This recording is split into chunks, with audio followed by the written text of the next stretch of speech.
అందరికీ నమస్కారం. ఓం శ్రీ మాత్రేయ నమః. పండరీపురం పాండురంగ విఠలుడు. పాండురంగ విఠోబ. శ్రీ మహావిష్ణువు అవతార రూపమే పాండురంగ విఠలుడు. మన ప్రాంతంలో విఠలుడి ఆలయాలు తక్కువైనా మహారాష్ట్రలో విఠల భక్తి ఘనంగా వెలిసింది. అందులో అగ్రగణ్యమైనది పండరీపురం విఠల మందిరం.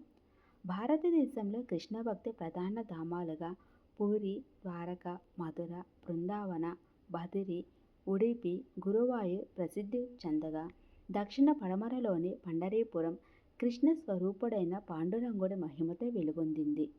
విఠల మందిరం విశేషాలు: నగర మధ్యంలో విరాజిల్లే ఆలయానికి ఆటో సౌకర్యం సులభం. గర్భగుడి ముందు వెండి రేకుతో కప్పిన స్తంభాన్ని కౌగిలించుకొని భక్తులు నమస్కరిస్తారు. దీనిని పురందరదాస స్తంభం అంటారు. గర్భగుడిలో 3 అడుగుల ఎత్తులో నడుముపై చేతులు పెట్టుకొని ఇటుకపై నిలబడి ఉన్న విఠలుడు దర్శనమిస్తాడు.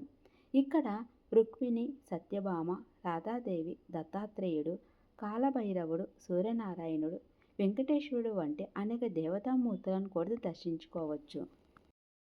పుండరీకుని కథ: ముచుకుందుడనే రాజు దేవతల సహకారంతో యుద్ధంలో విజయం సాధించాడు. వరప్రభావంతో శత్రువును చూపుతోనే దహనం చేశాడు. తరువాత పుండరీకునిగా పునర్జన్మ పొంది మాతాపితరులకు అపారమైన సేవ చేశాడు.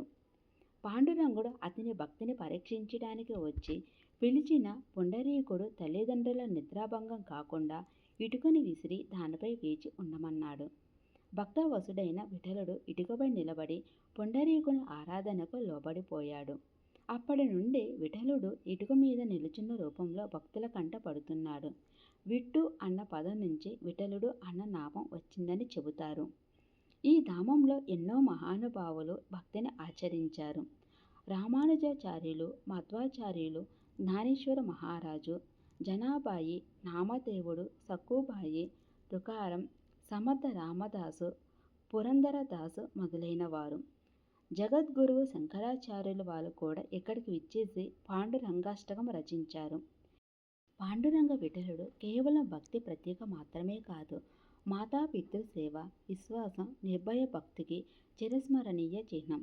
ఇటుక మీద నిలబడి ఉన్న విఠలుని రూపం భక్తిని మించి ఏదీ లేదని చాటి చెబుతుంది.